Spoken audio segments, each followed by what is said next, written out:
green. We didn't paint everything green, but it's environmentally friendly. Right down to the PVC glue we use.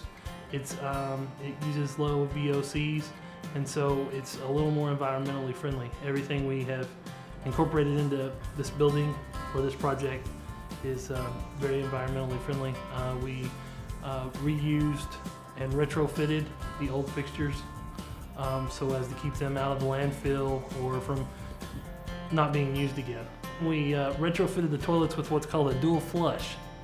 It's a system where basically you swing the lever one way and it only dumps half a load of water if you go number 1, and it dumps a full load of water if you go number 2. About as nice as I can put it.